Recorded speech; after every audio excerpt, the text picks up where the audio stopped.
దేవుని నామానికి మహిమ కలుగును గాక. హల్లెలూయా. కొద్ది సమయం దేవుని యొక్క వాక్యంతో నుంచి మన విశ్వాస జీవితాలను పరీక్షించుకుందాం. రోమేలకు రాసిన పత్రికలో నుంచి కడవరి దినాలలో విశ్వాస జీవితంలో వచ్చేటువంటి ఆ భ్రష్టత్వంలోనికి వెళ్ళిపోకుండా ప్రభు చేత ఆ బలహీనమైన పరిస్థితులకు నడిపించబడకుండా ఉండాలి అని అంటే తల్లిదండ్రులకు అవిధేయత అనేటువంటి విషయాన్ని మనం నేర్చుకుంటున్నాం. ఈ ఆఖరి రోజుల్లోకి వచ్చేటప్పటికి పిల్లలకి తల్లిదండ్రులకు మధ్యలో ఉండేటువంటి ఆ అనుబంధం లేక అవినాభావ సంబంధం తెగిపోతుంది అని చెప్పటానికి ఇదొక ఉదాహరణ. అవిధేయులుగా మారటం అనంటే తల్లిదండ్రులకు పిల్లలు ఎప్పటికీ కూడా విలువైన వారుగా ఎంచుతారు, కానీ పిల్లలకు తల్లిదండ్రులు అంత ప్రాముఖ్యమైన వారుగా ఎంచాలని అనుకోరు. సహజ సిద్ధంగా పూర్వపు దినాలలో తల్లిదండ్రులు చెప్తే పిల్లలు ఎలాంటి వారైనా వారికి లోబడేవారు. ఎందుకంటే మా నాన్నగారు చెప్పారు, పెద్ద ఆయన చెప్పారు, మనం వినాలి అని ఉండేది. కొంచెం కాలంలో మన కాలంలో అంటే ఇప్పుడు నేటి కాలంలోకి వచ్చేటప్పటికి మీకేం తెలియదు అని చెప్పడం వచ్చింది. ఎవరికేం తెలీదు? వాళ్ళకేం తెలీదా? ఏం తెలియకుండానే మనల్ని 5 4 3 పెంచారా?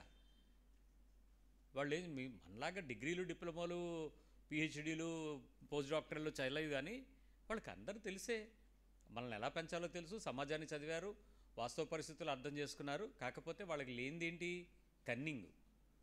మనలాగా మోసం చేయడం, వాళ్ళకి మోసపోవడం తెలుసు తప్ప మోసం చేయడం తెలియదు. వారు యథార్థంగా సత్యంగా బ్రతికిన దినాల్లో నీతిగా న్యాయంగా బతికారు. వాడికి ఉన్నదంతా తిన్నారు, ఉన్నది పంచారు. కానీ నేటి కాలానికి వచ్చేటప్పటికి దోచుకుందామా దాచుకుందామా, ఈ స్వార్థం పెరిగి మీకేం తెలీదు, మీకు బతకడం రాదు అనేటట్లుగా మనం దూరం చేస్తున్నాం. అయితే దేవుని యొక్క వాక్యాన్ని ప్రకారము ఖచ్చితంగా తల్లిదండ్రులకు పిల్లలకి మధ్యలో ఉండేటువంటి విషయాన్ని ఎలాంటి వారిని ఎంత జ్ఞాన సంపూర్ణులమైనప్పటికీ కూడా, ఈ దేశాన్ని పరిపాలించే చక్రవర్తులమైనప్పటికీ కూడా తల్లిదండ్రులైనటువంటి వారికి విధేయతగా ఉండాలి అనేటువంటిది దైవికమైన నియమము. దాన్ని మనం దాటడానికి వీల్లేదు. మరో రకంగా దాన్ని మార్చుకోవడానికి కూడా వీల్లేదు. దాన్ని సింప్లిఫై చేయడానికి కూడా వీల్లేదు. We have to respect the word and it is a command from the God. దాని విషయంలో ఇంకొంచెం లోపలికి వెళ్ళడానికి ప్రయత్నించేద్దాం. లేవీకాండంకి వద్దాం. 19వ అధ్యాయము లేవియకాండము, లెవిటికస్ 19:19. నేను చాలామంది బైబిల్ చూశాను. చాలామంది బైబిల్లో ఆదికాండం కొన్ని అధ్యాయాలు ఉండకపోయినా నలుగుతుంది, 50 అధ్యాయాల వరకు నడుస్తుంది. నిర్గమకాండము ఒక 15-16 అధ్యాయాల వరకు చదువుతారు, కానీ ఆ తరువాత ఉన్న 3 అధ్యాయాలు ఎవరు ముట్టుకోరు. సంఖ్యాకాండము, లేవియకాండము, ద్వితీయోపదేశకాండం చదవరు. ఎందుకు చదవరో నాకు చాలాసార్లు ఆశ్చర్యం వేసింది. నేను అడిగా, నేరా ఇది ఎప్పుడు నలగలేదు ఏంటి అని. మీరు చూసుకోండి, మీ బైబిల్ నలగవు. మళ్ళీ దాటిన తర్వాత యెహోషువ చదువుతారు. యెహోషువలో బాగానే ఉంటుంది స్టోరీ. ఇంకా ఆ తర్వాత దినవృత్తాంతాలు నలగవు, రాజులు నలగవు. ఏమంటే చరిత్ర సార్ మాకు అర్థం కాదు. అసలు దేవునితో ప్రపంచం ఎలా పరిపాలించబడింది అనేది చరిత్ర అక్కడ దినవృత్తాంతాలు రాజులే నడుస్తుంది. అచ్చా, మళ్ళీ కీర్తనలు నలిగిపోయి ఉంటాయి. 91 కీర్తన మీరేం తీయక్కర్లే, నిద్రలో కూడా ఇలా తీస్తుంది, ఓపెన్ అవుతుంది. అది 91, 23 ఇలా నొక్కుతాం కదా బైబిల్ని అక్కడ. మళ్ళీ ఆ తర్వాత సామెతలు కొంతవరకు పర్వాలేదు. మళ్ళీ ప్రసంగం ముట్టుకోడేవాడు, అంత వ్యర్థం, వేస్ట్, మనం చదివి ఎందుకులే అంత. పరమగీతాలు మనకెందుకు? లవ్ ఏంటి ఇప్పుడు? మనకేంటి లవ్ పరమ? రకరకాలుగా బైబిల్లో ఈ విషయాలు మనం చదవగానే దాంట్లో చాలా ప్రాముఖ్యమైన విషయాలు ఉంటాయి. లేవికాండంలో 19వ అధ్యాయము మొదటి 3 వచనాలను ఒకసారి చూద్దాం. మరియు యెహోవా మోషేకు ఇలాగు సెలవిచ్చెను, ఇశ్రాయేలీల సర్వ సమాజముతో ఇట్లు చెప్పుము, మీరు పరిశుద్ధులై ఉండవలెను, మీ దేవుడనైన యెహోవానగు నేను పరిశుద్ధుడనై ఉన్నాను. మీలో ప్రతివాడు తన తల్లికి తన తండ్రికి భయపడవలెను. ఇక్కడ కండిషన్ ఎంత గట్టిగా చెప్పబడిందో తెలుసా? పైన ఒక పదం చెప్పి దాని కింద ఒక పదం చెప్పాడు. దేవుడనైన నేను పరిశుద్ధుడనై ఉన్నాను అని చెప్పి కిందకు వచ్చాడు. మీకు ఈ విషయాలు లేవికాండం మీద మీకు కొంచెం ఆసక్తి కలగడం కొరకు, అంటే ఈ వచనం నుంచి నేను బయటకు వెళ్ళట్లేదు. వాక్యాన్ని చదివేటప్పుడు దేవుని మాట ఒకటిసారి మనం చదివాము అని అంటే ఆ మాటతో పాటు కావాల్సిన రెఫరెన్స్లు ఎత్తుక్కొని కింద మీద తిరిగేయడం కాదు. అసలు ఏంటి దీనిలో ఉండేది? బైబిల్ ఎందుకు చదవాలి? బైబిల్ చదివితే దానిలో ఉండే తృప్తి ఏంటి? నీకు ఆనందం ఏంటి? ఈ బైబిల్ని దీటైన పుస్తకం మరొకటి లేదు కదా. రాసిన 100,000 పుస్తకాలు ఉన్నప్పటికీ అవి బైబిల్ని బట్టి రాయబడ్డాయి కానీ బైబిల్తో రాయబడాల. కాబట్టి అంత గొప్ప విషయాలను దీన్ని మనం బాగా అందించడానికి ఒక విషయానికి వద్దాం. 12వ అధ్యాయంకి రండి. మొదటి వచనం, మరియు యెహోవా మోషేకి ఇలాగ సెలవిచ్చెను. నీవు ఇశ్రాయేలీయులతో ఇట్లా ఎవరు చెప్పాడు ఈ విషయం? ఇజ్రాయేలీలో చెప్పాడు. 13:1. మరియు యెహోవా మోషే అహరోనులకు ఇలాగ సెలవిచ్చెను. ఇందాక ఎవరికి చెప్పాడు? మోషే. ఇక్కడ ఎవరిని యాడ్ చేశాడు? అంటే ఇద్దరిని కలిపి చెప్పాడు. బైబిల్ చెప్పేటువంటి అంశము అధ్యాయాలు చదివేటప్పుడు ఏదో దాటిపోకూడదని దాని యొక్క సినాప్సిస్ని పట్టుకునేటప్పుడు ఎంత విలువైన ఉంటాయో చెప్పడం కోసం చెప్తున్నాను. మళ్ళీ 14వ అధ్యాయం 13 అయిపోయిందా? 14కి రండి. మరియు యెహోవా మోషేకు ఇలాగ సెలవిచ్చెను. మోషేకి సెలవిచ్చాడు. 15కి రండి. మరియు యెహోవా మోషే అహరోనులకు ఇలాగ సెలవిచ్చెను. మళ్ళీ 16కి రండి.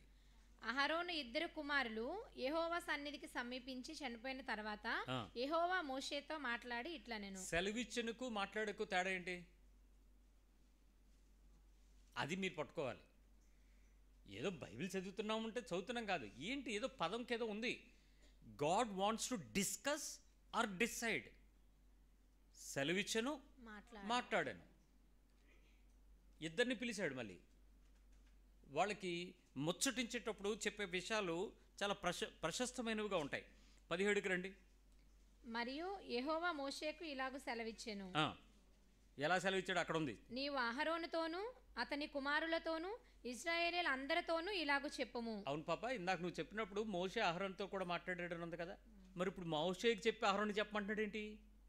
ఏ చెప్పలేడా దేవుడు? అహరోను ఇలా రారా, మీ ఇద్దరు రండి అని చెప్పచ్చు కదా, మరి ఇక్కడ ఎందుకు మార్చాడు? అంటే దేవుడు కొన్నే చెప్తాడా, అన్నీ చెప్పడా? అంటే దేవుడు కొన్ని విషయాలు ఆయన చెప్పి కొన్ని విషయాలు అతని ప్రవక్తగా మాట్లాడినటువంటి అహరోనుతో మాట్లాడతాడా? ఇంకా విషయం ఏంటి? మోషే ఏమో ఆ ఫరో దగ్గరికి వెళ్ళాలంటే ఎవరు మాట్లాడాలి? డబ్బింగ్ టాక్ ఎవరు? అహరోను. కానీ ఇప్పుడు అహరోనుతో మాట్లాడాల్సి మళ్ళీ ఎవరితో మాట్లాడతాడు దేవుడు? ఇది దేవునితో ఉండే ఆ ఫన్నీనెస్ ఎంజాయ్ చేయండి. అన్నిసార్లు దేవుడు నీతో మాట్లాడగలడు, కానీ నీవు కొంత ప్రవక్తను ఎంచుకుంటాడు. నీ సేవకుడితో కొన్ని విషయాలు మాట్లాడేటప్పుడు నీతో మాట్లాడే రెగ్యులర్ విషయాలు ఉండవు అక్కడ. నువ్వు బైబిల్ చదివేయచ్చు, ఇంట్లో కూర్చునిపోవచ్చు, చర్చకి రాకపోవచ్చు, ఉపదేశం వినకపోవచ్చు, నాకు అంతా తెలుసని నువ్వు బైబిల్ మీద పుస్తకాలు రాసేయచ్చు, కామెంటరీలు రాసేయచ్చు, రకరకాల విషయాలపై నువ్వు యూట్యూబ్ పాడ్కాస్టర్ అయిపోవచ్చు. కానీ నీకు కూడా కొన్ని విషయాలు అవసరం. దేవుడి పద్ధతి ఒకటి ఉంది. ఆ పద్ధతి విధానం మారని దేవుడు. నిన్న నేడు నిరంతరము ఏకరీతిగా ఉన్నవాడు, మార్పు లేనివాడు, మార్చలేనివాడు, మార్చజాలనివాడు, మారిపోనివాడు. ఆయన గొప్పతనాలు అవి. ఇక్కడ మోషేకి వెళ్ళి నీకు చెప్తున్నాను కదా, నువ్వు వెళ్ళి చెప్పు అన్నాడు. అహరోను ఎలా ఫీల్ అవుతాడు? నా పక్కన మీరుంటే ఎలా ఉంటుంది? ప్రతీది పెద్ద మీరే చెప్పలేట, మాకు చెప్పచ్చు కదా, మనం చెప్పాడు కదా, మనం పిలిచాడు కదా, ఏరా ఇప్పుడు నువ్వు ఏటో నీకు దేవుడికి అన్నట్టు ఉంటుంది ఇక్కడ. 18:1. మరియు యెహోవా మోషేకి ఇలాగ సెలవిచ్చెను. నేను మీ దేవుడైన యెహోవానని నీవు ఇశ్రాయేలీయులతో చెప్పుము. మళ్ళీ అలా ఎవరు చెప్పాలి? వెళ్ళి ఏమని చెప్పాలి? మీ దేవుడైన యెహోవాని నేనేం చెప్పాలి? ఇప్పుడు యెహోవాయే దేవుడని వాళ్ళకి తెలుసు, ఆయనే మాట్లాడుతున్నాడు ఇప్పుడు వరకు తెలుసు. మధ్య మధ్యలో దేవుడు నొక్కలా గుర్చేయాలా? ఇది మోషే మారిపోయాడని డౌటా? మోషే ఇంకే దేవుడు అని ఎత్తుక్కున్నాడని డౌటా? నేను ఇజ్రాయేలీయులకు దేవుడినని చెప్పుకోరా, వెళ్ళి నేనే చెప్తున్నానని చెప్పు. మీరు అర్థం చేసుకోవాల్సిన విషయం ఏంటంటే, ఆ అధ్యాయాలు మీరు చదవడం ప్రారంభించిన తర్వాత ఇది మోషే చెప్పినట్టు అనిపిస్తుంది. అందుకు దేవుడు ముందేం చెప్తాడంటే, ఇది మోషే నేను నోట్లోంచి మాట్లాడేదిరా, ఇది ఆయన చెప్పమన్నాడరా, అది ఆయన మాట అని చెప్పాక ఈ విషయాలు చెప్తాడు. ఎందుకు? ఆ ముందు అధ్యాయాలు మీరు చదివినప్పుడు మాటలు కొన్ని ప్రత్యేకమైన ఉంటాయి, కానీ 18 దగ్గరకు వచ్చేటప్పటికి లేవీకాండంలో ఆ మోర్ సిగ్నిఫికెంట్ టాక్ స్టార్ట్ అవుతుంది. ఇక్కడ కొన్ని పదాలు ఉంటాయి చూడండి. ఇక్కడ 18లో నుంచి కొన్ని మాటలు చదువునా. 2వ వచనం, నేను మీ దేవుడనైన యెహోవానని నీవు ఇశ్రాయేలీయులతో చెప్పుము. మీరు నివసించిన ఐగుప్తు దేశాచారముల చొప్పున మీరు చేయకూడదు. మీరు ఇప్పుడు సంచారంగా ప్రయాణమయ్యారు, ఓ ప్లేస్లోంచి మిమ్మల్ని బయట తీసుకొస్తున్నాను, ఇక్కడ నుంచి ఈ జనాల మధ్యలో నుంచి నడుస్తారు, సంచార దేశాలు చాలా నడుస్తారు, మీరు నడిచి వాగ్దాన ప్రదేశంలోకి వెళ్తారు. ఆల్రెడీ ఐగుప్తులో కొన్ని రోజులు కొన్ని సంవత్సరాల పాటు ప్రవాసిగా ఉన్నారు.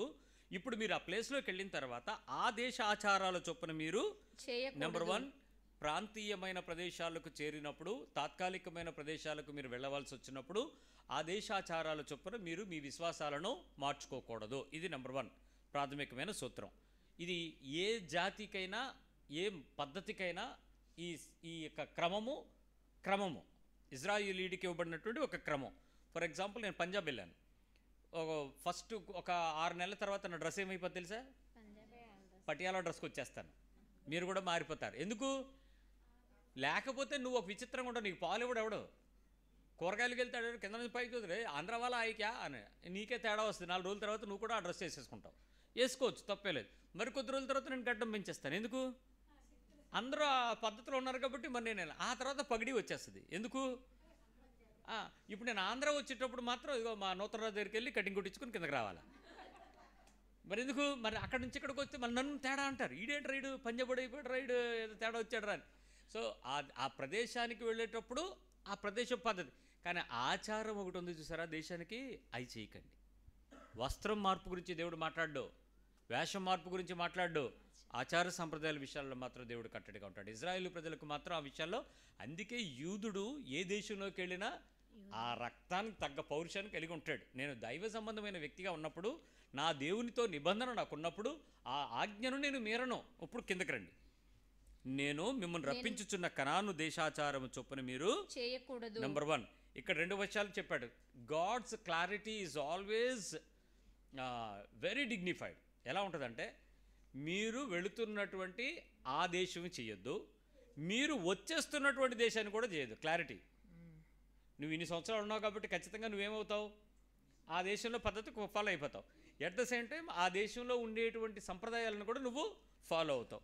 మీరు కాకినాడ ప్రాంతం వినారా? పేరు తెలుసు కదా మీరు. కాకినాడలో మరి కొంచెం లోపలికి వెళ్ళిపోయిన తర్వాత ఒక ఊరుంది.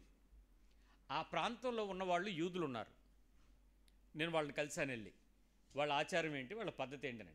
ఈ రోజుకి వాళ్ళ పేర్లన్నిటిలోనూ ఇజ్రాయేలీల పేర్లే ఉన్నాయి.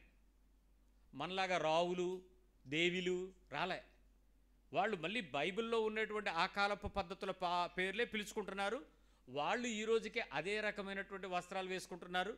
చీరలు కట్టుకుని బయటికి వెళ్ళేటప్పుడు చీరలు కట్టుకున్నా మళ్ళీ ఇంటికి వచ్చిన వెంటనే మళ్ళీ ఆ దేశం లాంటి పద్ధతులనే ఉంటున్నారు.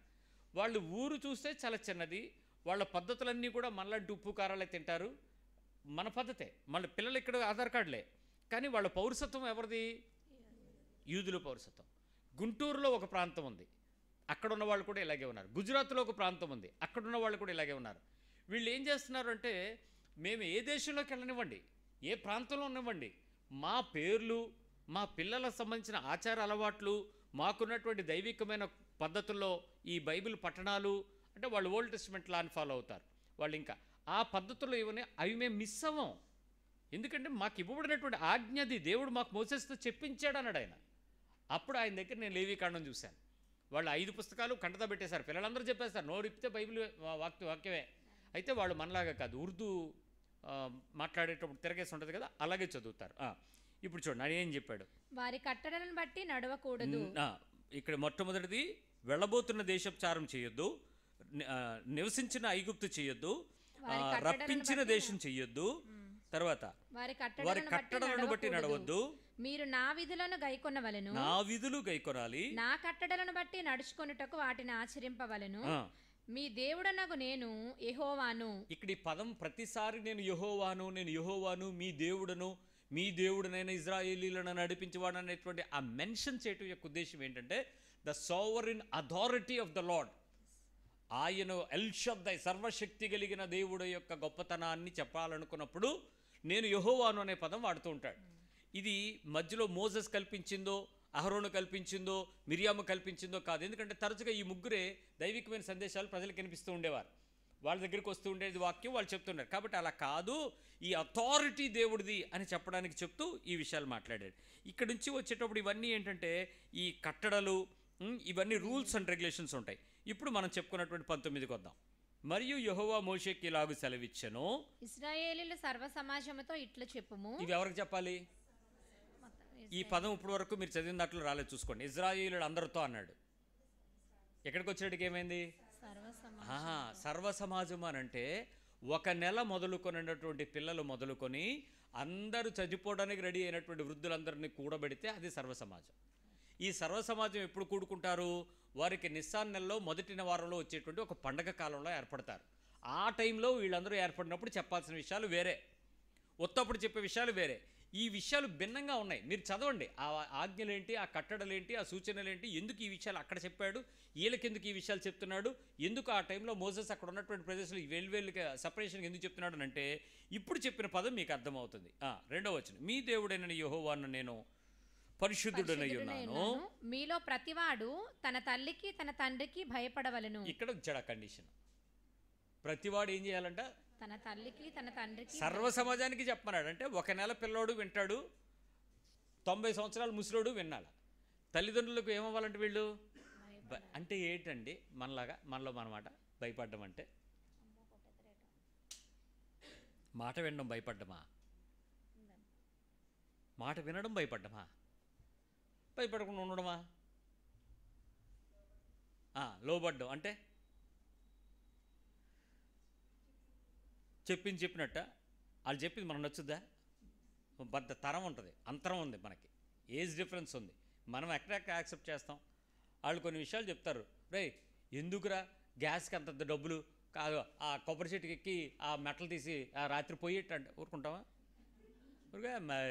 డాడీ నువ్వు కర్రపొలలు ఇంకా నువ్వు బొగ్గులు మాకంతా ఇగ్నిషన్ ఇలా అంటే అలాగ అయిపోవాలి అన్నీ. లేకపోతే జొమాటోలో కొడితే అలా వచ్చేది ఫుడ్. వాళ్ళు ఖచ్చితంగా వద్దంటారు. మనం అలా ఎక్కడ లోపడతాం అంటారా? అలా కాదు, ఇంకోటి ఏదో ఉంది చూడండి. ఏంటి దైవికమైన భయం ఎలా చూపిస్తాం పిల్లలకి, తల్లిదండ్రులకి?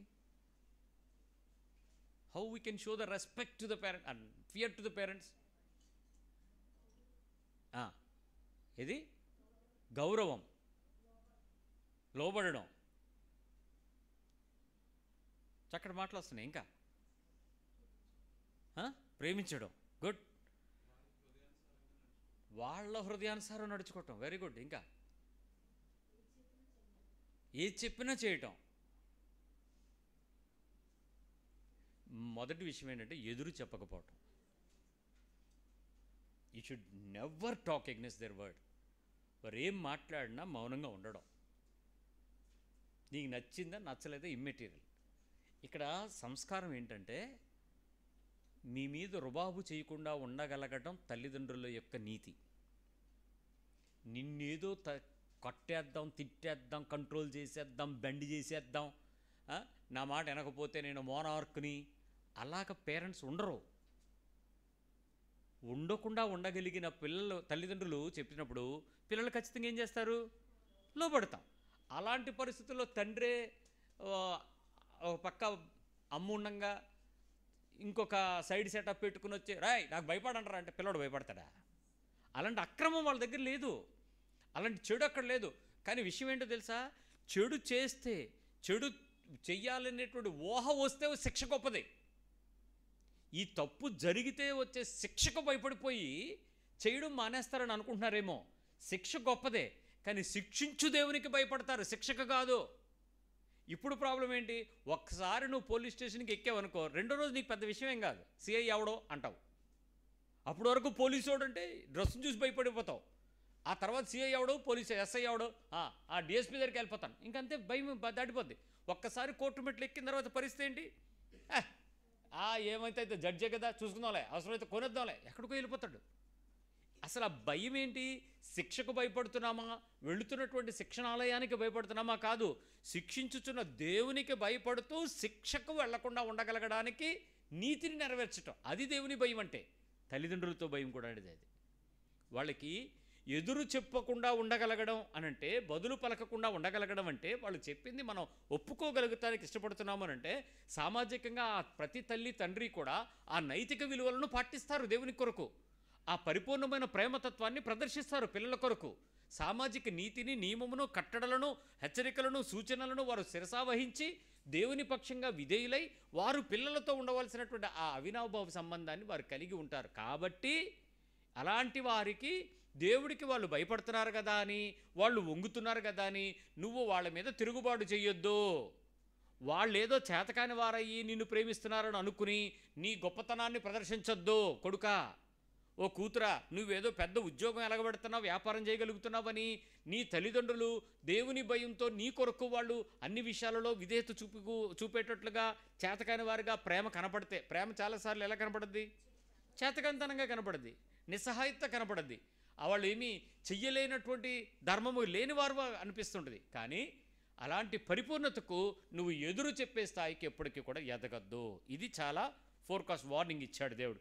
ఇచ్చి చాలా గట్టిగా దాని విషయంలో చూసుకోమని చెప్పారు. ఒకసారి సామెతల గ్రంథం 30కి రండి, ఇలా చేయబట్టుకుని.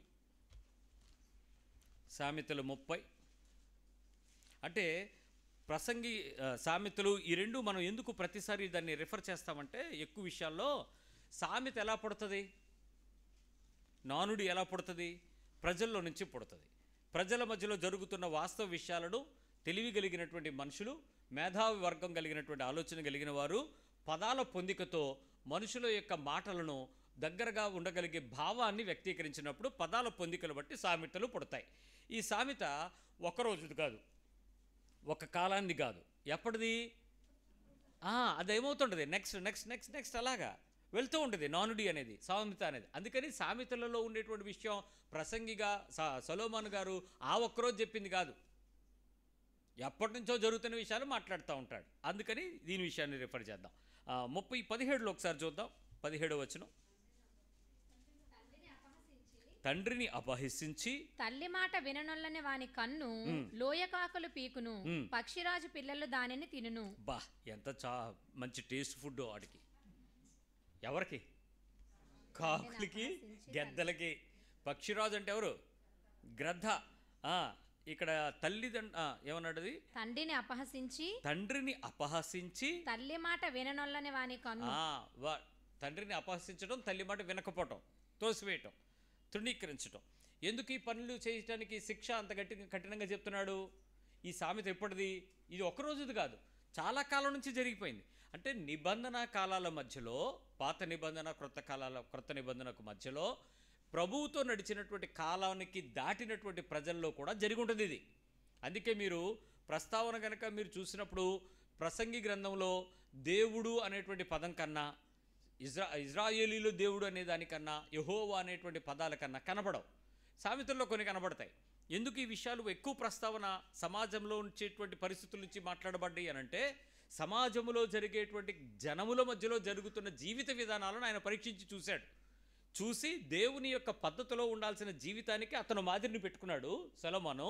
మిగిలిన వాళ్ళని మనకి హెచ్చరిక రాశాడు. ఇదిగో ఇలా ఉంటే ఇలా ఉంటుంది, ఇలా ఉంటే ఇలా ఉంటుంది. వాళ్ళని ధృవీకరిస్తే, తండ్రిని అపహసించే కాలం ఎందుకు వస్తుంది? తండ్రిని చీప్గా మాట్లాడే పరిస్థితి ఎందుకు వస్తుంది? అపహాస్యం అంటే చీప్ చేయటం, చులకన చేయటం, ఎటకరించటం. ఇంకా గట్టిగా చెప్పాలంటే ఆ మనిషిని ఏమీ ఫర్క్ లేనట్టుగా తీసిపడేయడం, పనికి మాలిన వాడిగా చూడగలగటం. అలాంటి పదాలు ఎప్పుడు మాట్లాడేస్తావు? నేను ఒక కుటుంబాన్ని గురించి నేను ఉదాహరించాలి ఈ సమయంలో.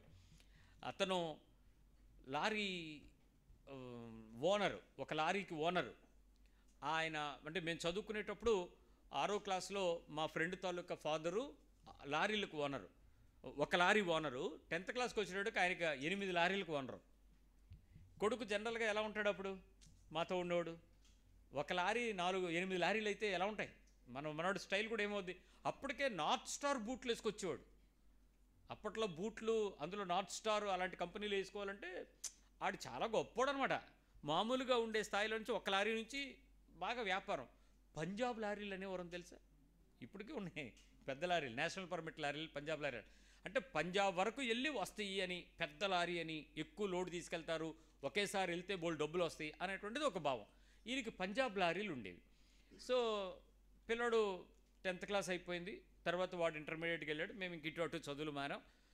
కొద్ది కాలం తర్వాత అతను ట్రాన్స్పోర్ట్ కంపెనీకి, అలాంటి కంపెనీలకు సౌత్ ఇండియాలో ఒక పెద్ద ఆర్గనైజేషన్గా తయారయ్యాడు ఆయన.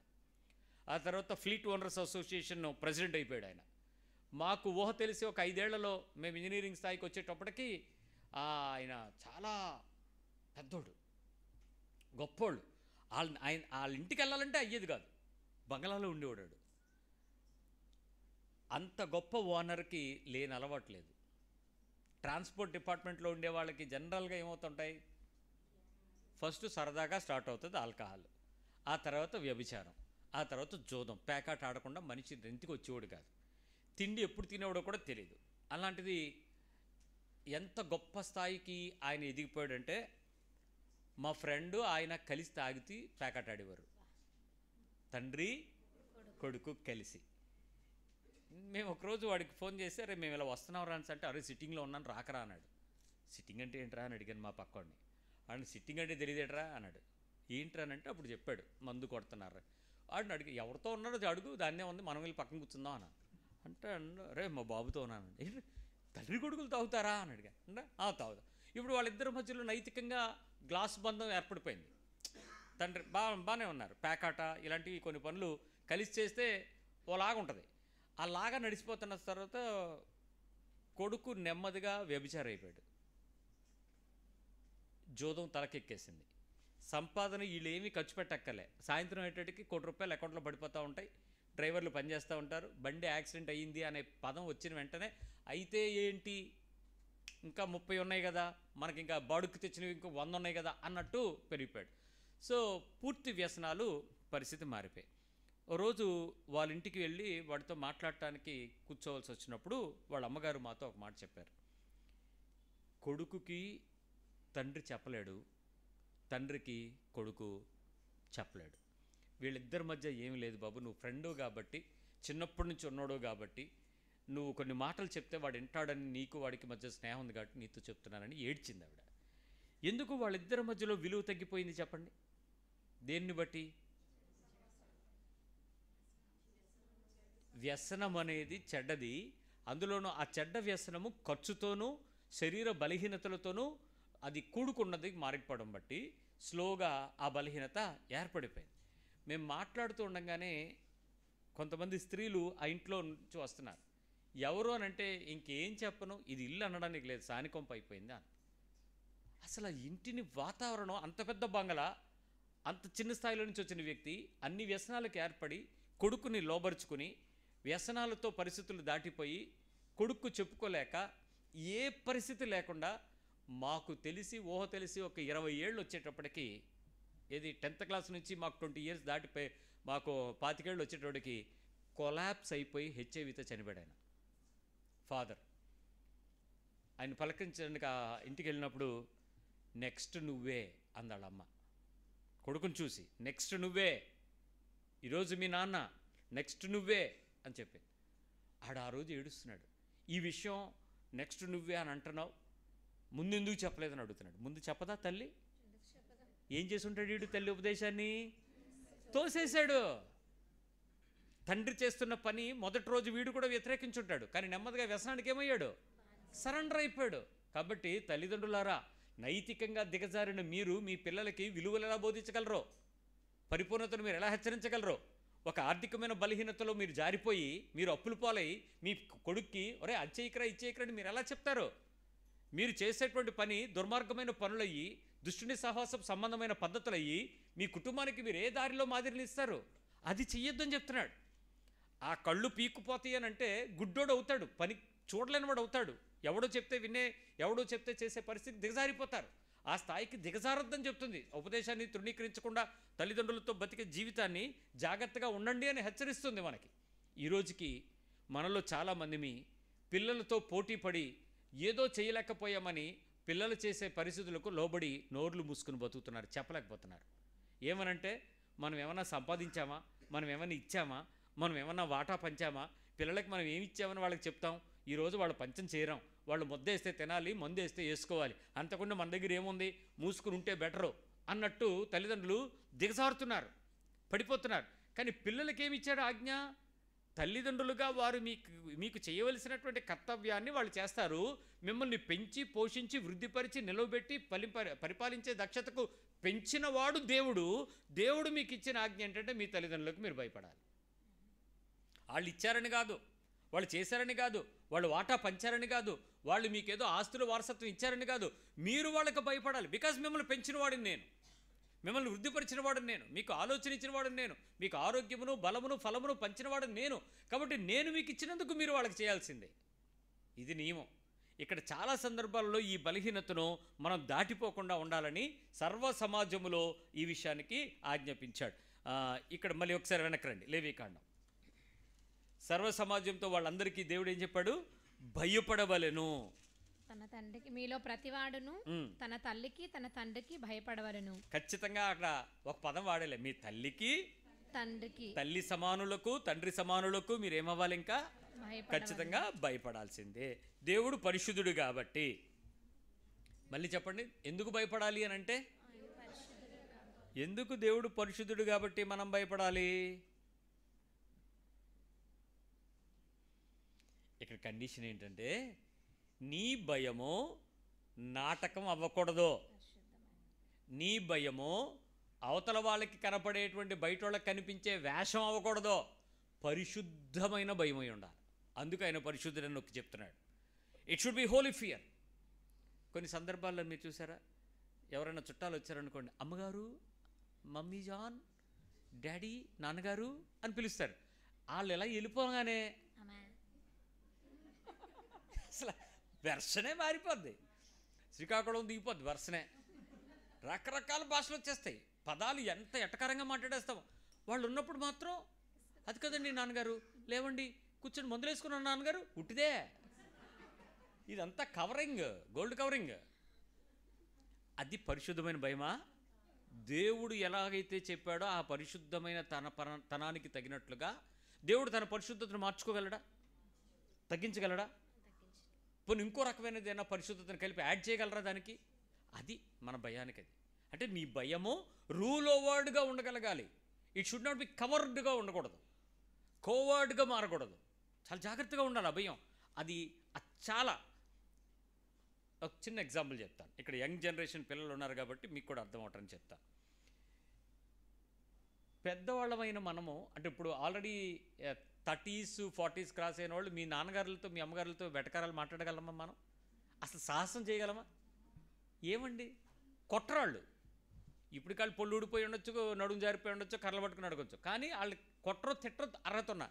కానీ మనకే ఏంటి మీ మైండ్లో? దాన్ని ఏమంటారు? అది పరిశుద్ధమైన భయం.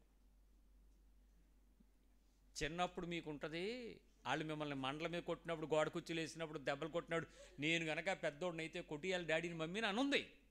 కానీ ఇప్పుడు మీకు ఎందుకు లేదు? అసలు ఇట్ బికమ్ హోలీ. అది అన్హోలీ స్టేజు, ఇది హోలీ స్టేజ్. నీకు తెలిసింది, నీ హృదయం తెలిసింది పరిశుద్ధమైన విలువ వాళ్ళు అంటే ఏంటో నీకు అర్థమయ్యి, అమ్మో ఆ రోజు నన్ను నాన్న కొట్టకపోయి ఉంటే ఈరోజు నేను చెడిపోయి ఉండేవాడిని, ఆ రోజు నాన్న నన్ను శిక్షించకపోయి ఉంటే ఈరోజు నేను ప్రయోజకుడిని అయ్యి ఉండేవాడిని కాదు అనే భయం మీకు వచ్చేసింది. ఈరోజు 4 రాళ్ళు సంపాదిస్తున్నారంటే, ఒక కుర్చీలో కూర్చున్నారంటే, ఒక ఇల్లు కట్టుకున్నారంటే, ఒక కొడుకుని సంపాదించుకున్నారంటే, నీ హృదయంలో ఒక ప్రత్యేకమైన నీ తండ్రి తల్లి పట్ల అభిమానం వచ్చేసింది నీకు. ఎందుకు వచ్చింది? ఆ రోజు వాళ్ళు ఆ రకమైనటువంటి చదువుకోకపోయినా మీ గురించినటువంటి ఒక విలువైన ప్రణాళికలు వేసి, వాళ్ళు ఏదో కొంచెం పులుసు తిని గంజి తాగి నిన్ను అన్ని విషయాలలో యాపిల్ పుళ్ళు పెట్టి పెంచారు నిన్ను. ఎందుకు? ఈ ప్రయోజనకర తత్వం మనం పొందాలని. గోల్డెన్ స్పూన్తో పుట్టినోడు వేరే విషయం. ఎక్కువ మంది అందరికీ మనకి ఇంట్లో స్పూన్లే లేవు, చాలా కాలం గోల్డెన్ స్పూన్ ఏంటి, ప్లాస్టిక్ స్పూనే లేదు. సో అలాంటి పరిస్థితుల్లో తిన్నవాళ్ళం మనం. మనకి తల్లిదండ్రులు అంటే ఎంతో రెస్పెక్ట్. వాళ్ళు లేరు అన్నప్పుడు గుండెలు అవిసేలాగే ఏడుస్తాం. నేటి జనరేషన్, యంగ్ జనరేషను ఎంత జోయల్గా మాట్లాడతారు తెలుసా? ఎక్కువ అవుతుంది చూస్తున్నాను అంటే, ఏట్రా అది కాదు నాన్న, తండ్రి పిల్లల్ని బతిలాడుకునే దుస్థితే, మర్యాదకు అడుక్కోవాలా, ప్రేమ మీ దగ్గర నుంచి సంపాదించుకోవాలా, ఫీజులు కట్టేది ఆయనే. ఎవరికి? మనకప్పుడు కట్టిన ఫీజు 25,000, 100,000, 1000, ఇప్పుడు లక్షలు కట్టి వాళ్ళ చేత అనిపించుకోవాలి. మళ్ళీ అక్కడి నుంచి చెప్తాడు, ఏంటడి సెకండ్ ఏసీ తీసేవేంటి టికెట్? మరి ఏ ఏసీ తీయాలి? First AC. ఈయన ఏమి పరిస్థితి? జనరల్ కంపార్ట్మెంట్లో నీ దగ్గరికి వస్తాడు, నిన్ను తీసుకురావడానికి ఫస్ట్ క్లాస్, నిన్ను అక్కడి నుంచి తీసుకురావడానికి ఫ్లైట్ టికెట్, నువ్వు దిగేటప్పటికి క్యాబో లేకపోతే డ్రైవర్ వేసుకుని ఆయనే వచ్చి కారు వేసుకుని కూర్చోవాలా. లేకపోతే నీ మాటలేంటి, నీ పదాలేంటి?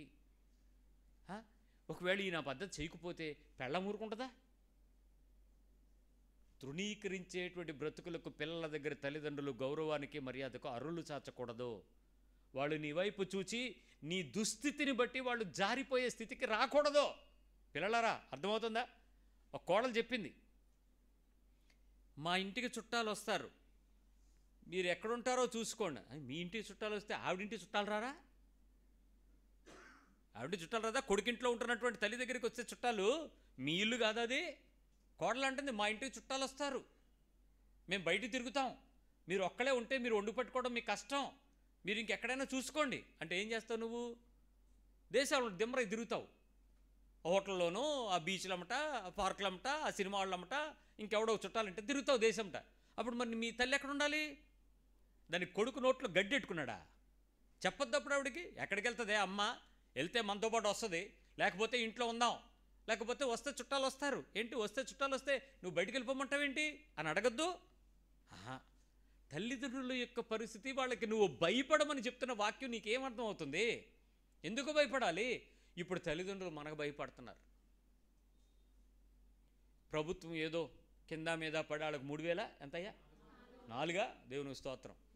ఓ 4,000 రూపాయలు వాళ్ళకి ఏదో మొఖాన్ని ఇస్తుంటే ఆ 4,000 రూపాయలు లాక్కుని బయటికి పంపే తల్లిదండ్రులు మంచి కొడుకులు ఉన్నారు, మంచి కూతురు ఉన్నారు. ఈ తల్లిదండ్రులకు కూడా ప్రేమగా చెప్తున్నాను సందర్భం కాబట్టి, అమ్మ నీకు పెద్ద కొడుకు దగ్గరికి వెళ్ళిపోయి ఆడికి 3,000 తగలెట్టేసి 1,000 అట్టుకుని ఇంటికి వచ్చేకు.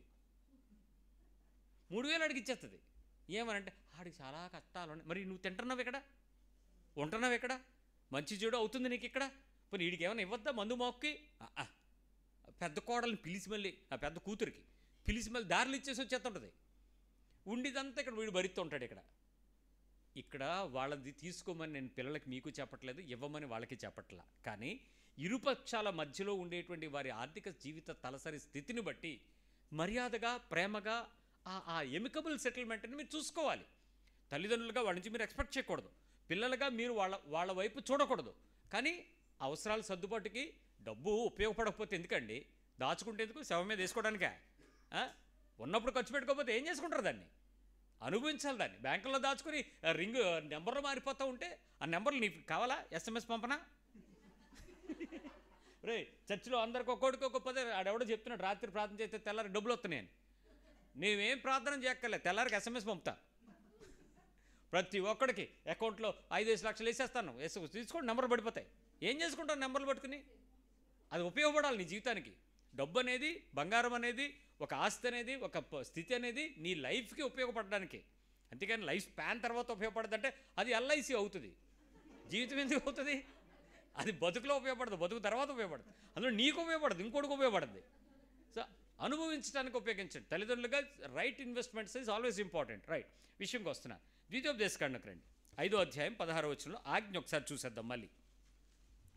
మళ్ళీ చెప్తున్నాను, ద్వితీయ అనగా రెండవసారి. ఒకసారి చెప్తే వినమని రెండోసారి చెప్పాడు.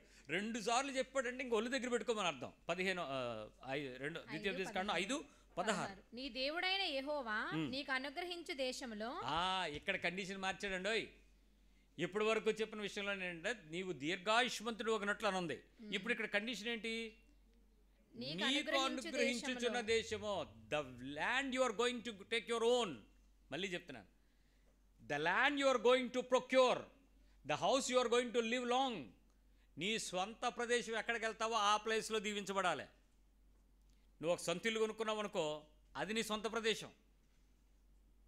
నువ్వు ఒక ఇంటిలో నువ్వు వెళ్ళి శాశ్వతంగా ఉండబోతున్నావు అనుకో, ఆధార్ కార్డు మారిపోతుంది అనుకో, అది నీ సొంత ప్రదేశం. ఆ ప్రదేశంలో నేను దేవుడు హెచ్చించాలనుకుంటున్నాడు. ఆ ప్రదేశంలో హెచ్చించుకోవాలనుకుంటే దీర్ఘాయుష్మంతుడు ఒగినట్లు, దీర్ఘాయుష్మంతుడవై నీకు క్షేమము కలుగునట్లు నీ దేవుడైన యెహోవా నీకు ఆజ్ఞాపించినలాగున నీ తండ్రిని నీ తల్లిని సన్మానింపుము. సో ఇప్పుడు నువ్వు ఆలోచించాల్సింది ఏంటి?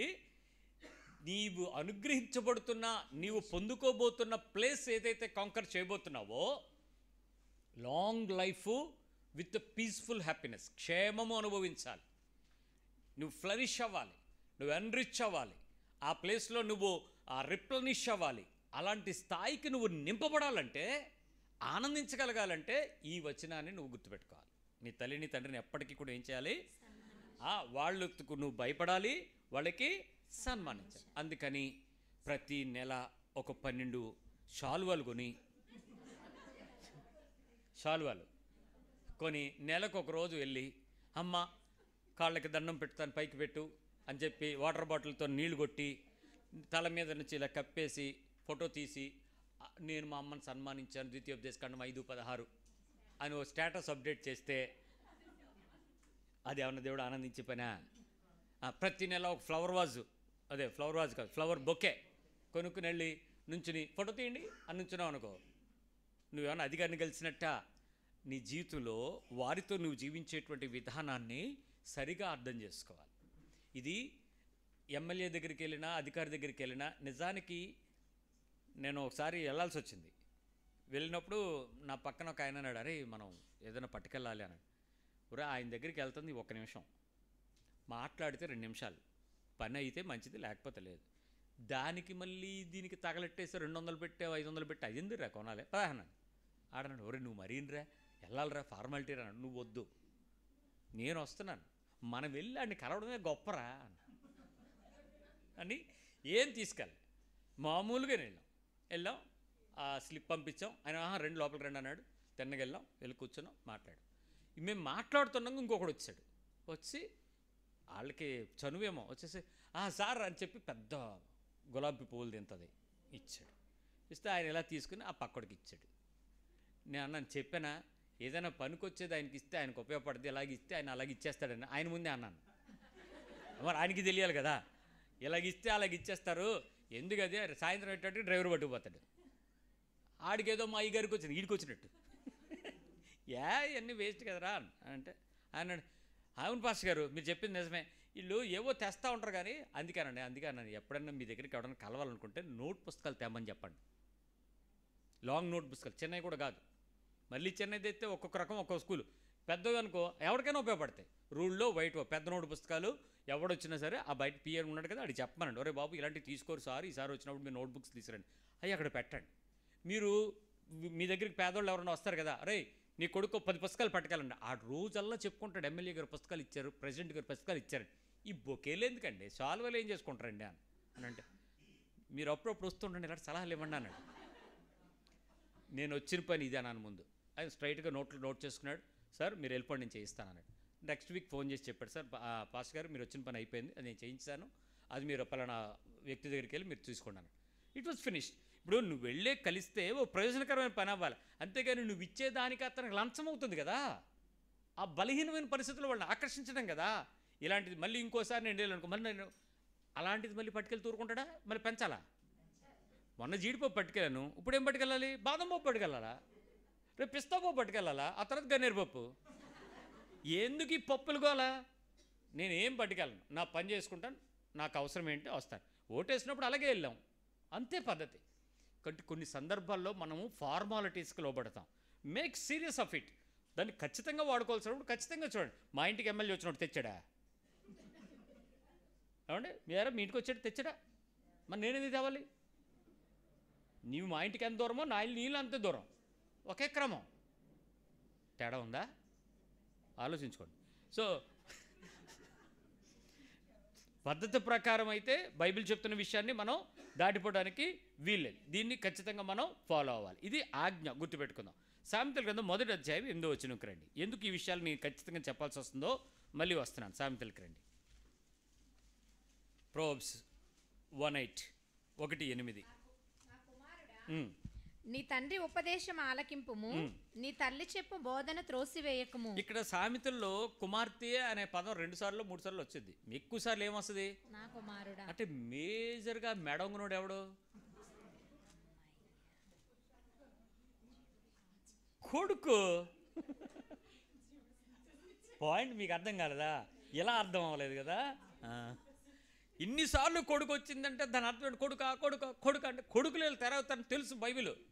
దేవుడికి ముందే ఎరిగాడు, అందుకని కొడుకులకు వార్నింగ్లు బాగా పెట్టాడు, అలాగని కూతురికి పెట్టాడు. పరిస్థితి ఏంటంటే కొడుకు అంత కాదు. నేను మళ్ళీ చెప్తున్నాను, కొంతమంది కూతుర్లను కొడుకుల్లా పెంచేవాళ్ళు ఉన్నారు, జాగ్రత్త. కూతుర్ని కూడా ప్యాంటు షర్ట్లు వేసి డిప్ప కటింగ్ కొట్టించి, అదే మాలాంటి కటింగ్లు వేయించి, నువ్వేం తక్కువరా అని పిలిచేటప్పుడు కూడా ఆ కొడుకు పేర్లే లాగే. అదొక రకమైన ఎగ్జాంపుల్స్ ఉంటాయి కొన్ని.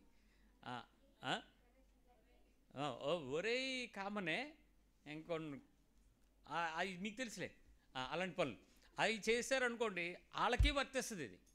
వాళ్ళ ఆడపిల్లలు స్వభావంగా వాళ్ళ లక్షణాలు ఆడపిల్లలే. ఇదిగో ఇప్పుడు నాకు మా పాప తీసుకొచ్చి, అది నాకు ఇది కూతురు కాదన్నా, నాకు ఒక సిస్టర్ కన్సర్న్ అని అంటే, అందుకే చెప్పాను మగోడు ఎప్పుడు తెంగరోడు, ఆడెంతసేపు ఈ అంటాడు పిల్లడు, ఆడపిల్లలు ఎప్పుడు తీసుకో అమ్మా అంటది.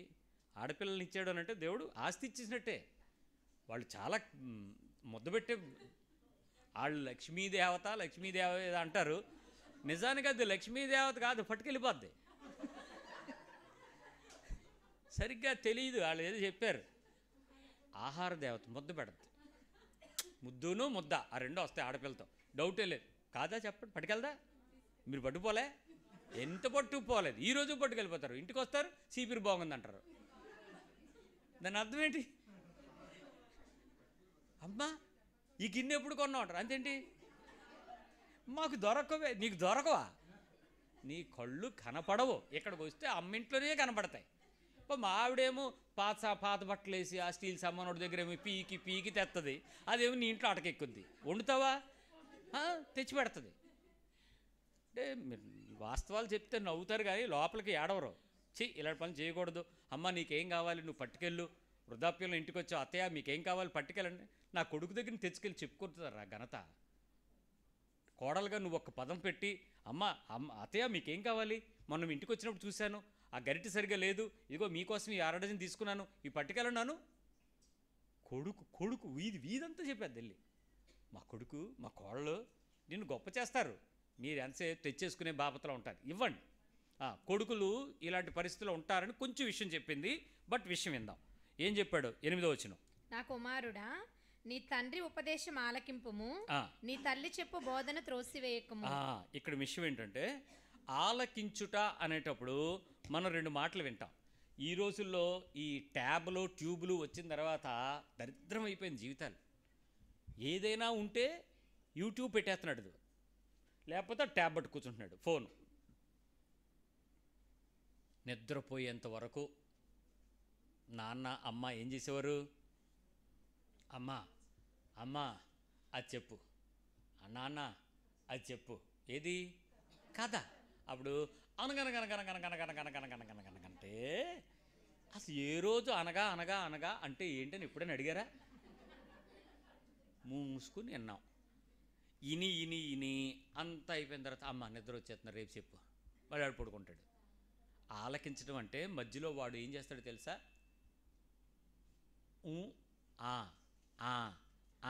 అనాలా, అనకపోతే ఏంటి అర్థం?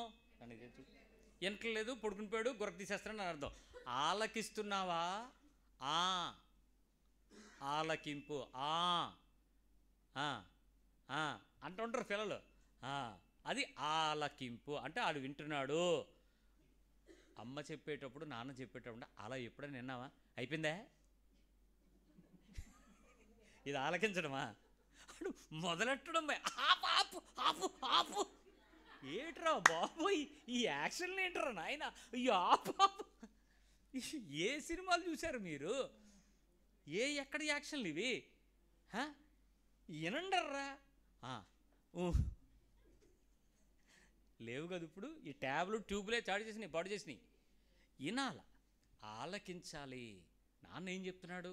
Be quiet, be listen calmly, say అవును నాన్న, అవును లేకపోతే కాదు, ఏంటి, యు ఆస్క్. తల్లి చెప్పే ఉపదేశం నేను మొన్న కూడా చెప్పాను. మళ్ళీ ఉపదేశం అంటే ఒకసారి చెప్పదు అమ్మ. వెళ్ళావా, లేచావా, వచ్చావా, తెచ్చావా, చెప్పింది గుర్తుందా, ఒకసారి గుర్తు చేసుకో, అవునా, వెళ్ళావా, మళ్ళీ మొదలు. తినేకే విను, ఆవిడ ఉపదేశం ఇస్తుంది, విను. ఎందుకు చెప్తుంది, ఎందుకు చెప్పుద్దో తెలుసా? నువ్వెలాంటి దానివో కన్నదానివి ఆవిడికే తెలుసు, మ్యానుఫ్యాక్చరర్కి తెలీదా ప్రోడక్ట్ ఎలాంటిదో. కాబట్టి ఆవిడ అలా చెప్తుంది. అన్నిసార్లు చెప్పిందంటే మీరేం తిరగేసుకొని తిరగబడిపోకండి. అంతసేపు ఎప్పుడు చెప్పింది, మా అమ్మ ఏదో చెప్పిందంట వెళ్ళి తర్వాత, అదేదో చెప్పింది, అది అప్పుడు చెప్పినప్పుడు వినాలా. ఎందుకు చెప్పింది అన్నిసార్లు? తల్లిగా ఏం పరిపాటు ఉండదా, ఏదో ఉద్దేశంతో చెప్పింది. కానీ ఈ తల్లిగా చెప్పేటువంటి విషయం, మగపిల్లలేంటి ఆడపిల్లలేంటి, వాళ్ళకి నిజంగా తల్లులకు నిజంగా జోహార్లు. ఈ పిల్లలకి మాత్రం వాళ్ళు పెద్ద శత్రువులారా. మా అమ్మ మమ్మల్ని తినేస్తుందంట. ఈ ఒక్క డైలాగే చెప్తారు అందరూ. ఎక్కడ తినేసిందర్రా నిన్ను పెంచింది కానీ బైబిల్ ఏం చెప్పిందో తెలుసా? మీరు తల్లులు అయ్యాక చెప్తారు మా అమ్మ నన్ను ఎలా భరించిందో. ఎందుకు?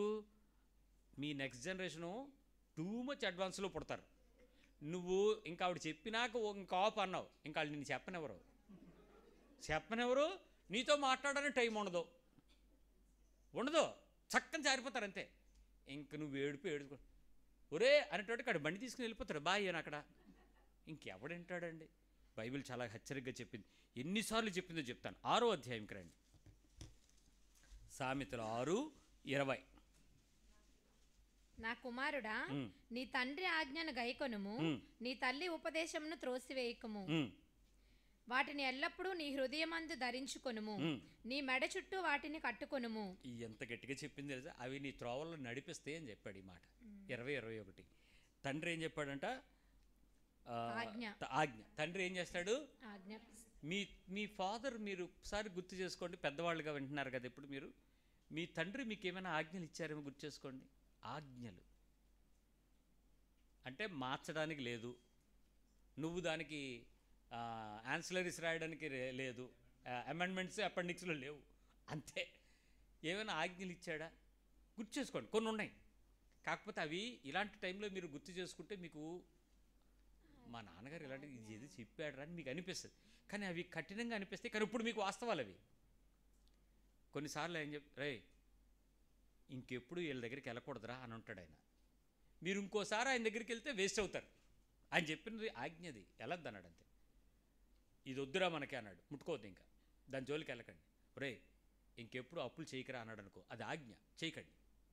మా నాన్న అలాగే అంటాడు, మీకేం తెలుసు, లోన్ పెట్టకపోతే ఎవడో ఏమవుతాయి అలా అనకండి. ఇంకా ఏవో చెప్తారు కొన్ని ఆజ్ఞలు. అసలు ఏంటి మీ ఫాదర్ నుంచి మీరు పుచ్చుకున్న ఆజ్ఞలు ఏంటి చూడండి. ఇంకా గట్టిగా చెప్తాను. సొలొమోన్ ఎవరు? దావీదుకి కొడుకు. తర్వాత మీరు మాట్లాడితే సొలొమోన్కి పిల్లలు ఉన్నారు కదా, అతను కూడా ఒక తండ్రి స్టేజ్లోకి వచ్చాడు కదా. అతడు ఏం చేశాడో ఆడికి తెలుసు, ఆడి పిల్లలు అతనికి ఏం చేశాడో కూడా ఆయనకి తెలుసు. సో వాస్తవంగా మనకు ఒక తండ్రిగా దేవుని యొక్క ఉపదేశం కూడా తండ్రి ఉపదేశమే. Whatever the Bible thoughts, it's a command of your father. నీ సొంత శారీరకంగా రక్తమాంసాలు కలిగిన తండ్రి నీకు ఆజ్ఞాపించలేకపోవచ్చు, అంత జ్ఞానం లేకపోవచ్చు, కానీ ఇది ఒక తండ్రి చెప్పిన ఉపదేశం. ఇది తోసేయద్దు, ఆజ్ఞల్ని తీసుకో. దీని ఆజ్ఞలను కూడా తీసుకో, నీకు ఉపయోగమే, నీకు క్షేమమే, నీ బ్రతుకు నిలబడుతుంది, నీ పరిస్థితులు తొలగిపోకుండా నీ త్రోవలకు అది నడిపించబడుతుందని చెప్తున్నాడు. నీ తల్లి ఉపదేశమును త్రోసివేయకు, ఆజ్ఞను తీసుకో, వాటిని ఎల్లప్పుడూ నీ హృదయమందు ధరించుకో, మెడ చుట్టూ వాటిని కట్టుకో. నీ మెడతో అది అందంగా కనపడద్ది, నీకు డైరెక్షన్ ఇస్తుంది, నిన్ను క్లియర్ వేస్లోకి తీసుకుని వెళ్తుంది. ఆ ఆజ్ఞను ఎంత జాగ్రత్తగా తీసుకోగలిగితే అంత పరిపూర్ణంగా ఉండగలుగుతామని చెప్తాడు. 23కి రండి. Proverbs 23:22, 22వ వచనంలో చెప్తాడు.